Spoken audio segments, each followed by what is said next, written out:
For the ones who know that a little late is always too late, and that the clock doesn't stop just because you're missing a part. Grainger offers supplies and solutions for every industry, and our Keep Stock inventory management solutions help ensure you have the right stuff in the right place at exactly the right time. Visit Grainger.com/keepstock to learn more. Grainger, for the ones who get it done. Made plans for summer childcare yet? If not, don't worry. Care.com can help. At Care.com, you can find trusted, reliable, and affordable sitters near you with flexibility that fits your summer plans. And because the best decisions are made with care, 100% of caregivers who use Care.com have been background checked with CareCheck, a key first step for families to make strong hiring decisions. This summer, get help with activities, tutoring, pickups, drop-offs, and more. Sign up now at Care.com. The following is a Hoop Ball presentation.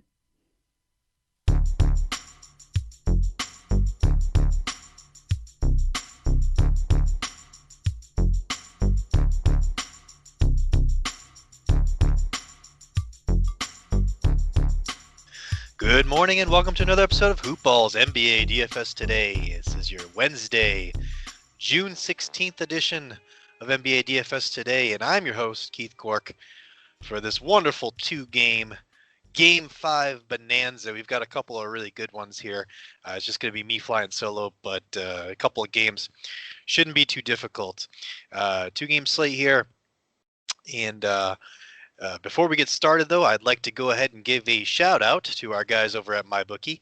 It's simply the best sports book around. It has a fully fledged casino platform, and any sports bet that you can think of, you can make. Live dealers are also there. So if you sign up and enter the promo code HoopBall, that's HOOPBALL, HoopBall, you can get your first deposit matched halfway up to your first $1,000. So if you put in $1,000, guys, you get an extra $500. I love MyBookie. I use it every day, and finding the odds, I'm especially liking those player props. So if you're one of the Wager Pass subscribers for HoopBall, you know I'm in there throwing out these plays left and right, and MyBookie is my go-to for that. So sign up, use that promo code, and get winning some money, guys. But yeah, we've got a two-game slate, and it's been a great playoff so far. I think it's something like somewhere in the 80%. The team that wins Game 5 when a series is tied 2-2. I've seen 82 and I've seen 86, so it's somewhere in that range that the team goes on to win the entire series. So it's a big game for all these teams, for all four of these teams. They're going to be playing their hearts out. I'm stoked. I'm looking forward to it. It's going to be a great day of basketball. I think that's what we're all here for at the end of the day. We want to win some money, of course we do, but hopefully you guys are as big a hoops fans as I am. And if not, hopefully I can help you win some money if that's what's important to you. So, but pumped here. Let's go ahead and get started. The first game, early game, is Atlanta Hawks at the Philadelphia 76ers. That is a 7:30 Eastern time start time, and the total that we have for that game is 223.5, and we currently have Sixers at a 6.5 point favorite. So seems a little high. Big question marks here. Obviously, if Embiid is healthy, that's the biggest thing. He's going to have some treatments in between these games, and he really struggled in that second half of that last game. He was 0 for 12 in the second half of that last game. I like him to really bounce back here. But we'll get into that in a minute here. For the Hawks, I like Trae Young. Oh, sorry. Let me go to the injury report. Jumping ahead of myself here. For the Hawks, we have DeAndre Hunter's out. He's going to be out for the rest of the playoffs. Cam Reddish is still out. And Trae Young is listed as probable. I see no way in ever that he's going to sit in this unless something crazy happens. So I would assume Trae Young's in. So they're going to have the same cast as they had last game. For the 76ers, Joel Embiid is questionable. I still think he plays. He's questionable with that right knee, the meniscus tear. Definitely think he plays. He's played through it this whole series so far. Think he's definitely more on the probable side of questionable than not. So, and of course, Danny Green's out. Going to be out for an extended period of time. So we're going to talk about that in a minute also. But let's take a look at this Hawks team. You have to look at first and foremost at Trae Young. 9,900. Yeah, we have to really look. We've got at least 4 studs, probably 5 studs on the slate. You can qualify them as studs, guys that can really go off and be the top performer on the slate. 5 guys that are really likely to do that. And you got to really look at the salaries here. Trae Young at 9,900. I don't know. It's the salary is what really catches me on him. I see no problem going to him. I think that he's probably not going to have as high as ownership as some of the other guys we're going to talk about, but you always have to have Trae Young in your pool of players. I mean, he's obviously what makes the Hawks go. He's not exactly 100%. Obviously he's listed as probable. He's going to play in this one, but he did look a little bit limited in the last one, so it does scare me off a little bit. If you want to be a contrarian, I think it's a good play, but probably not going to have a lot of shares of Trae Young. A guy I'm really interested in, though, here on this slate is Clint Capella at 6,700. The reason I was staying away from Clint Capella earlier in this series was Joel Embiid just has a habit of putting opposing centers in foul trouble, and we saw that he had 5 fouls in the first 2 games. But in the last 2 games, Game 3 and Game 4, he's had only 3 personal fouls. He's been able to stay on the floor, and as a result, he's been putting up pretty good numbers. So I don't mind going to him. He's only 6,700. I think this is probably the spot where I do take him. I think that's a really, really nice price tag for the guy. I'm trying to pull up his game log here. I apologize while I'm talking, but I think it's a really nice price for the guy. I think you're getting a lot of,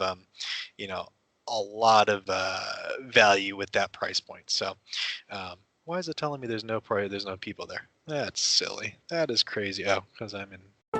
Introducing the Lowe's List for Innovation. While our aisles are filled with innovative products, we've selected our favorites just for you. Like the exclusive Whirlpool washer with industry-first 2-in-1 removable agitator. We love this washer because you can customize any load. And with other smart features to streamline your laundry routine, this product is a must-have for families. Shop the full Lowe's list of top picks at Lowe's.com. Lowe's, home to any budget, home to any possibility. U.S. only. Something crazy.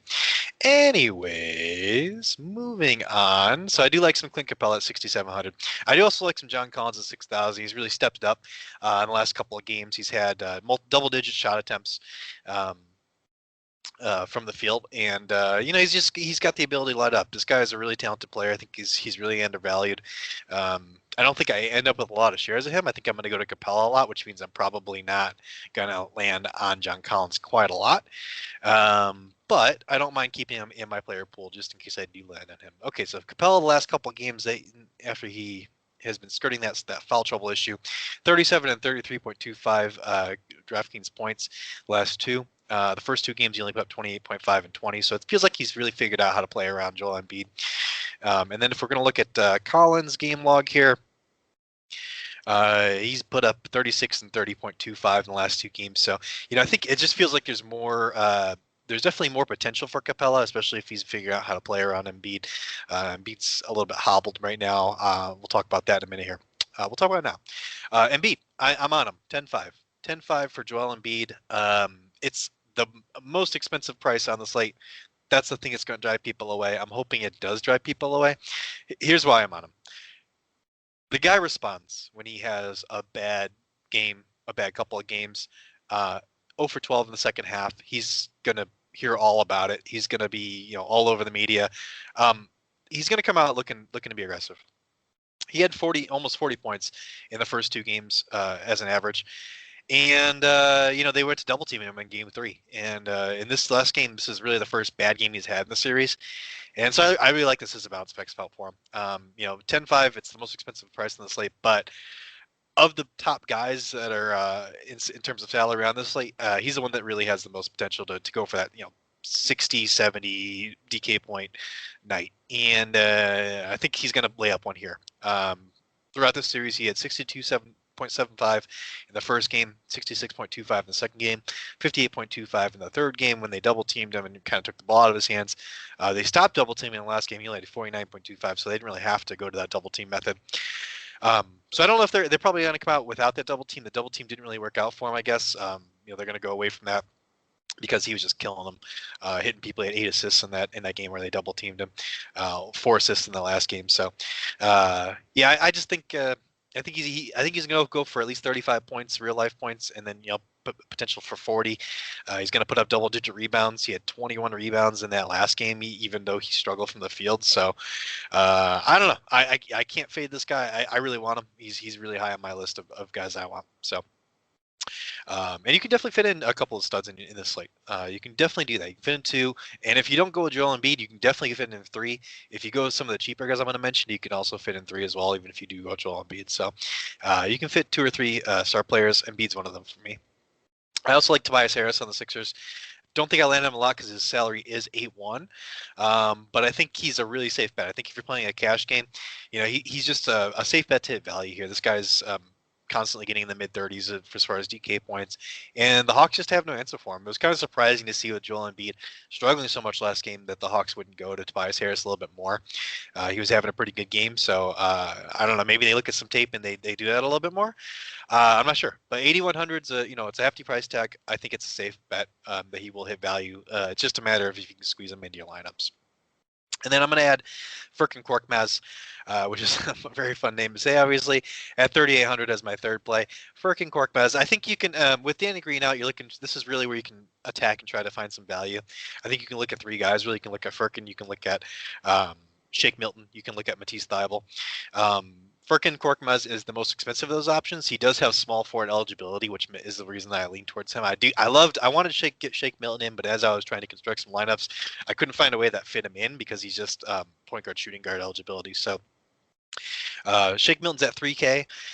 So if you want to be a contrarian and you're in a large field GPP, that's a guy I'd really heavily look at. Furkan Korkmaz 3,800, but again, he's got that small forward eligibility, so I like him a little bit more. The other guy is Tyrese Maxey. You can look at, obviously, and he's 3,200. You can look at some Matisse Thybulle. That was the other guy I mentioned. So there's actually four guys. So he's 3K. Matisse Thybulle isn't getting a ton of usage, so Maxey is probably the guy I'd go to over Thybulle. 3,200. If you literally only have 3K to spend between Milton and Thybulle, I'd go Milton because it's just Thybulle just doesn't have the usage. He needs those defensive stats, so I like him a little bit more on FanDuel if you play over there than I do on DraftKings, but because they give another point for defensive stats, so you can put up 3 or 4 steals and a few blocks, a block or two, and really hit the value there. But that's not something you can really bet on. I mean, there's so much variance as far as when the defensive stats come. So. Anyways, moving on to the other game, the late game on this slate is the Los Angeles Clippers at the Utah Jazz, and this is a game 5, obviously, and it's a 222 total, and the Jazz are favored by 3 points, and it's a 10 p.m. Eastern Standard Time start time. Looking at the injury report that just came out from last night, Clippers have Serge Ibaka out. And he's been out. So he's going to be out. He's not going to play. And the Utah Jazz lists Mike Conley as questionable. That's a big one, obviously. For me, if Mike Conley's in, I won't look at all at Jordan Clarkson. If Mike Conley's out, I like Jordan Clarkson here to have a bounce back game. We'll talk about that a little bit more in a minute. But that's really what I'm looking at for Mike Conley. I hope he does play. And if he does play, I'll consider playing him. If it seems like he's going to get his normal workload. But yeah, anyways, moving on. For the Clippers, we've got Kawhi Leonard at 9,700. I like it. I love it. Kawhi's really stepping up for this team, the last couple games, and he's just a beast, man. He's averaging over 30 real life points in the playoffs, and people just constantly think that this guy, he's not as flashy as the other guys, right? So it's constantly like, people just, I don't want to say undervalue because they don't. A lot of people like Kawhi, but they forget about him. It's like he's forgettable. But he's at 9,700 for as far as salary goes. There's another guy here on the other side of the ball I'm going to talk about that I like a lot more just because of that simple salary difference. But I like some Kawhi. I'm probably fading Paul George. If you want to play Paul George, that's totally fine. I get it. Paul George is at 8,600. I just don't think there's a lot of meat on the bone there. I'd rather go with Thybulle, or not Thybulle. Boo! Wow, Tobias Harris at 8,100. If I'm going to spend that kind of salary on a player, obviously they're different positions, so you'll have to work that out. But I'm just not going to land on Paul George a whole lot. I can't play Reggie Jackson after that last game. He wasn't looking for his shot, and he wasn't needed. And there's another guy I'm going to talk about here in a minute anyways. Let's just move on. Nicholas Batum at 4,600. I love Nicholas Batum. He started playing more minutes for them because they wanted to sit Zubac, and he started, and he's been playing more minutes as they're winning games. So that's always a good mix for a role player. If your team is playing you more and you start winning games, usually that trend's going to continue. You're going to play in the 30 minutes again here for Nick Batum, and I'm hoping that's happening. 4,600. He's gotten over 30 DK points in the last 2 games. Didn't even shoot it particularly well in the last one. He just put up other stats, and he has the ability to contribute in multiple categories. He always has his whole career. So I love Nick Batum at 4,600, but I actually love my favorite play on the Clippers is Patrick Beverley at 3K. This guy's just a breath of fresh air. They needed a little boost. He's going to come in. He's going to be a dog on defense. He's going to be a dog on ball denial and on ball defense. That's his role. He knows his role. Does he have a lot of usage? Absolutely not. But he is absolutely rock bottom pricing here at 3K. Played 20 minutes in the last one and starting to infringe on some of that Reggie Jackson time. 21, 20, 16, and 20 minutes in the last 3 games. He's got a role. And he's not putting up. He hasn't put up. He hasn't even broken 20 DK points. But you're going to need somewhere to cut some salary. Pat Bev is the guy I'm looking at because then I can fit, like I said, 2-3 studs, hopefully 3 into my lineups. And this guy, he had 4 blocks last game. I don't assume he's going to have that again. I'm not banking on defensive stats. He didn't shoot the ball. Except for once, he shot 1 shot last game. He shot 5 shots in game 2 and 3 shots in game 3. So he's not getting a whole ton of shots, but he can dish it out. He can get some defensive stats. Is it a huge ceiling? No. But at bottom pricing, we're hoping that he gets 15 to 20 DK points, and we'll be happy with it. So I love him. I just think I love seeing him pop off the bench with the pep in his step, just bringing the energy for the Clippers, and they're going to need him in this one. They're going to need him. On the other side of the ball, though, my favorite play probably of the studs for the night is Donovan Mitchell, 9K. It's just that price compared to the other ones, lower, and this guy is doing it all for the Jazz. I mean, he's the engine that drives the Jazz offense. I mean, you can't. I don't see how you can fade this guy. I don't see how you can't get this guy in your lineups. I mean, he's just. And the concern was obviously, is he going to be able to play on that injured ankle? And I think that last game really puts all those concerns to bed. I mean, he played absolutely brilliantly, even with that ankle injury. So I don't mind going back to me at 53.25 DK points in the last one, 47.75 in the one before that. But he actually sat, I think it was the entire 4th quarter, but he sat with that ankle injury. So he was on his way to a maybe even 60 DK point night. He had 60 in game 1, so 61.75 to be exact. So this guy's. I mean, I'm doing everything to get in my lineup. I don't have to do a whole lot because he's only 9K. I just don't see how you don't play this guy. Get him in your lineups. Enjoy it. The other guy I'm looking at on the Utah Jazz, I'm not looking at Rudy Gobert. He's really struggled in the series. He hasn't really had a solid role on the offensive side. Just doesn't feel like they need him to do much. I don't know. It just feels like he's having a rough go of it. I expected him to really go off, and the Clippers really don't like their centers. They don't like to play them even. So, but it's just not happening. So I don't think I can go back to it. Fade and Gobert, but I do like some Jordan Clarkson at 6,300 if Mike Conley's out. If Conley's in, I'm not playing Jordan Clarkson at 6,300. It's a price it's a hefty price. But this guy, we all know when he comes in, he's going to get his shots up. If they're falling, he's going to hit value. He struggled in that last one, 3 for 12. So I'm expecting him to have a real bounce back performance. He's gotten up 18, 15, 16, and 12 shot attempts through the first 4 games of this series. So, I like him to end somewhere around that 14, 15 shot attempt range, and a lot of them are going to be from 3-point land. So if he can put up another 20-plus point performance, is he going to add other stats? Probably not a whole lot. But if this guy can hit, 30 to 35 DK points for us, then we're golden. He's hit 30 in one of the 4 games, and other than that, he's missed every other one. So it's a risky play, but I like it. Like it a lot. If Conley's in, I probably play Conley over him, but I'm probably not going to play either of those guys if Conley's in. I'll probably just play some Donovan Mitchell on this side of the ball. Not really looking at Bogdanovich. Not really looking at Royce O'Neal too much. Just from the simple fact of other guys I'm looking at in those price ranges. If you want to go there, go there. Definitely not looking at Joe Ingles. just don't think he's got as much of a role as he had with Donovan Mitchell out. And if he was like in the 4Ks, I'd look at him. He's 5'2", so I don't know. I'm not looking there. But that's it. Those are the guys I got. That's the 2 games. And yeah, sorry I struggled through it a little bit here, but stumbled over my words. But it's all good. We got through it. I'm gonna give you guys my player tiers. For my expensive tier, I just Donovan Mitchell. Just play this guy. Put up over 50 DK points in the last one. Probably going to do it again. Mike Conley's out. It's even better. But even if he's in, I mean, Mitchell's just fine. He put up 61 in the first one. So, yeah, play some Donovan Mitchell. Great value, 9K. Mid-tier option, I'm going to go with my man Clint Capella. I'm going with a 2-center lineup, most likely. I'm probably going to get Joel Embiid and Clint Capella in there. But yeah, with Capella, I mean, the most important stat here we're looking at is just his minutes played. He struggled with foul trouble through the first 2.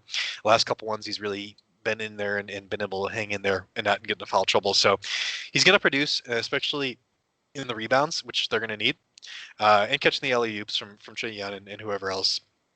They need him. They need him in there. They need him producing. So 6,700 for Clint Capella feels like a bit of a steal.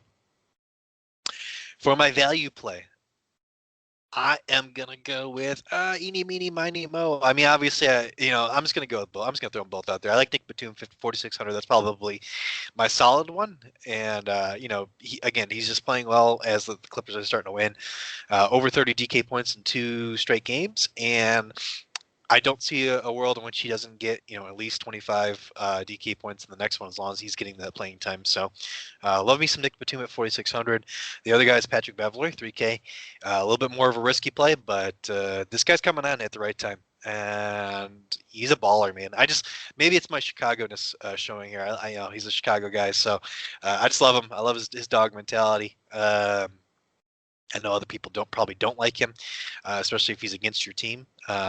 But this guy is starting to get playing time over Reggie Jackson. So if we're going to speak just logically here, no one else in that 3K range is really in line to get that playing time, unless you want to go ahead and go Shake Milton, or you want to go ahead and go the other 3K guy. I can't remember which one it was now, but it's not Matisse Thybulle, or maybe it was.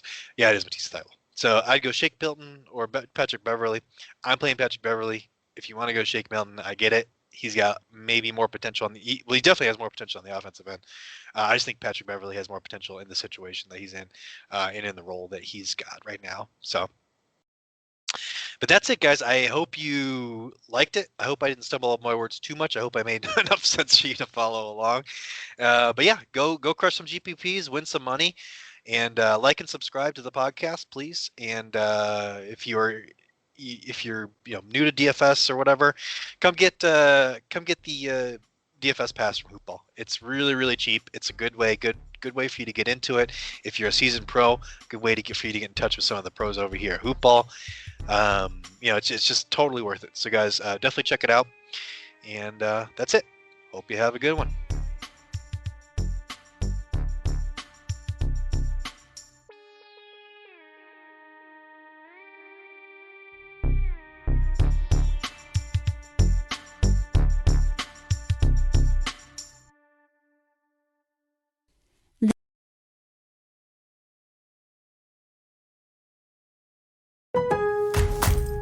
Lowe's knows you work hard to take on the toughest jobs, so why not treat yourself with savings on the top pro tools that work as hard as you do?